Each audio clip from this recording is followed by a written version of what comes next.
नमस्कार दोस्तों, मैं हूं आपका दोस्त अश्विनी विशिष्ट और आप देख रहे हैं मेरा YouTube चैनल श्री जी की बगिया। दोस्तों, क्या आपने कभी सोचा है जंगल में कोई खाद नहीं डालता, कोई स्प्रे नहीं करता, ना उनमें कोई कीड़ा लगता है, ना ही पौधों की पत्तियां टेढ़ी होती हैं और ना ही अंदर की ओर मुड़ी होती हैं, फिर भी वहाँ के पेड़ पौधे इतने हरे भरे और ताकतवर क्यों होते हैं? दोस्तों, अगर वही ताकत हम अपने ग्रो बैग या खेत के पौधों में ले आएं तो फिर हमें भी जंगल की तरह पौधों में किसी भी तरह की खाद और स्प्रे की ज़रूरत नहीं पड़ेगी। तो दोस्तों, आज का ये वीडियो आपके लिए बहुत ही खास होने वाला है और आज मैं आपको बताऊंगा जंगल की मिट्टी और नीम की खाद का कॉम्बिनेशन कैसे बनता है, जो पौधों की टेढ़ी मेढ़ी पत्तियों की प्रोटेक्शन करके पौधों की ग्रोथ को ज़बरदस्त बना देता है। दोस्तों, आप वीडियो पूरा ज़रूर देखें क्योंकि अंत में मैं आपको बताऊंगा इसको बनाने की सही मात्रा और इसका सही तरीका। दोस्तों, जंगल की मिट्टी क्या होती है? जंगल की मिट्टी प्राकृतिक रूप से बनी हुई उपजाऊ मिट्टी होती है। इसमें सूखी पत्तियां, फल फूल और टहनियाँ, प्राकृतिक कंपोस्ट और सूक्ष्म जीव करोड़ों की संख्या में होते हैं। जंगल की मिट्टी में वाटर रिटेशन कैपेसिटी बहुत अधिक होती है। इसका मुख्य कारण मिट्टी की अनूठी संरचना और उसमें मौजूद ऑर्गेनिक मैटर होते हैं, जिससे दोस्तों मिट्टी एक स्पंज की तरह काम करती है।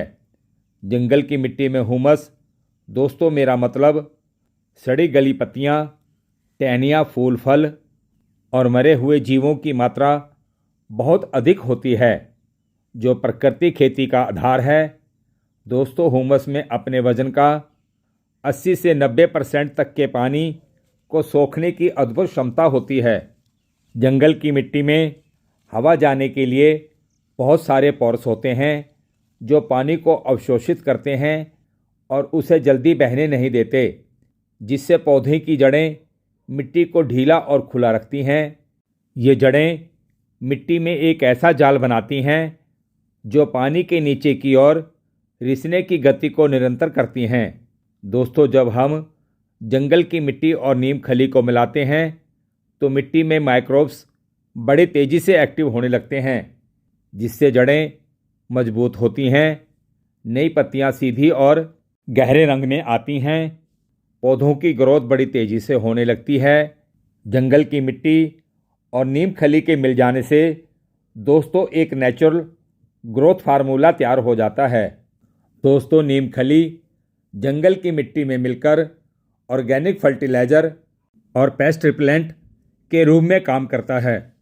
नीम खली में मौजूद आजाडिरेक्टन दीमक, नेमाटोड्स और अन्य हानिकारक मिट्टी जनित कीड़ों को नष्ट करती है या उन्हें दूर भगाती है।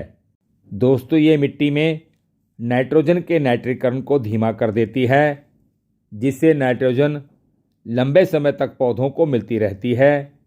दोस्तों, नाइट्रोजन क्लोरोफिल का एक मुख्य घटक है, जो पौधों को सूर्य के प्रकाश को ऊर्जा में बदलने और शर्करा का उत्पादन करने में मदद करता है, जिससे गार्डन के पौधे हरे भरे और स्वस्थ रहते हैं।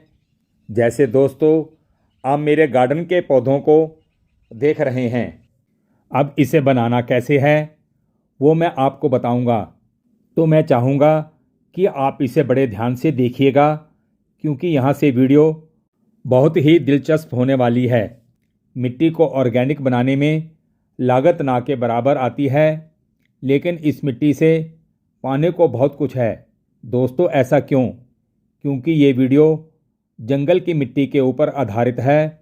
जैसे मैंने शुरू में बताया था कि ना तो वहाँ कोई खाद डालता है और ना ही वहाँ कोई स्प्रे करता है और ना ही पत्तियाँ टेढ़ी मेढ़ी आती हैं और ना ही कोई कीड़ा लगता है, लेकिन फिर भी वहाँ के पौधे ताकतवर और फलों और फूलों से हरे भरे होते हैं। ऐसा क्यों? क्योंकि दोस्तों वहाँ पर सेल्फ सस्टेनिंग इकोसिस्टम काम करता है।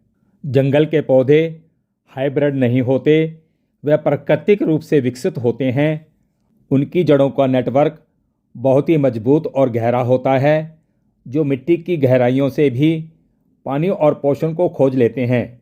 दोस्तों, आपको जानकारी कैसी लग रही है?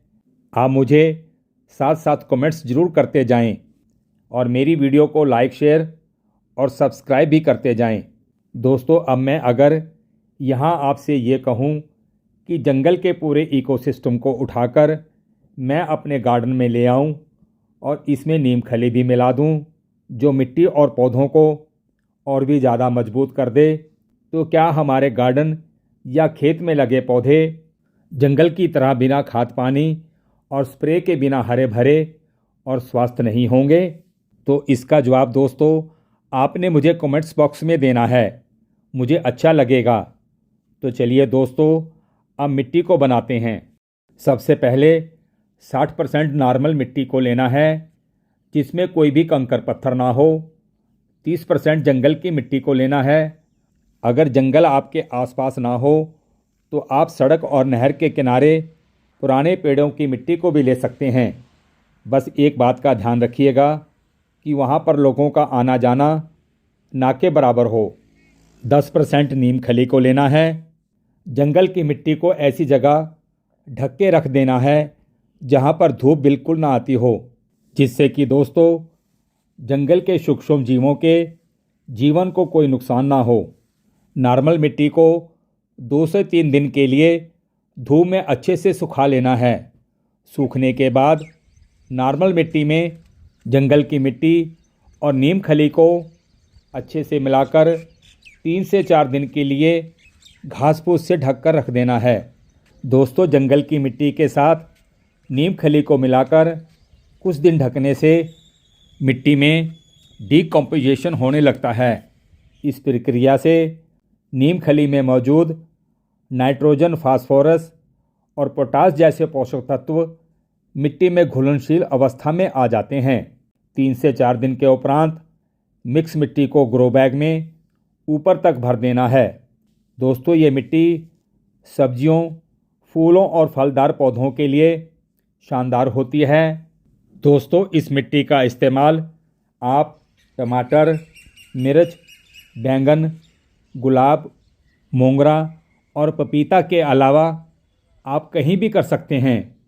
मिट्टी के रिजल्ट आपको 7 से 10 दिन में नई पत्तियों की ग्रोथ के साथ दिखने लगते हैं और 15 से 20 दिनों के बाद पत्तियां हरे रंग में टेढ़ी मेढ़ी ना निकलकर घना गहरे पौधों का झाड़ बना देती हैं। दोस्तों, मेरे इस मेथड को करने से जंगल की तरह पौधों में कई महीनों तक किसी भी तरह की खाद और स्प्रे की ज़रूरत नहीं पड़ती है। कीड़े लगने बंद हो जाते हैं और पौधों को पानी की ज़रूरत ना के बराबर होती है। दोस्तों, ये सब प्रकृति के सेल्फ सस्टेनिंग इकोसिस्टम की वजह से होता है। दोस्तों, आपको ये जानकारी कैसी लगी और आप इसे कौन से पौधों में इस्तेमाल करने वाले हैं, मुझे ज़रूर बताइएगा। मैं आपको रिप्लाई दूंगा। जानकारी अगर अच्छी लगी है तो आप वीडियो को लाइक करें और अगर ऑर्गेनिक फार्मिंग को सीखना चाहते हैं तो हमारे चैनल श्री जी की बगिया को ज़रूर सब्सक्राइब करें। दोस्तों, आज बस इतना ही। फिर मिलते हैं ऐसी ही एक और नई जानकारी के साथ। आप पर्यावरण के साथ जुड़कर और जैविक खेती को अपनाकर दोस्तों सदा स्वस्थ रहें, खुश रहें। धन्यवाद।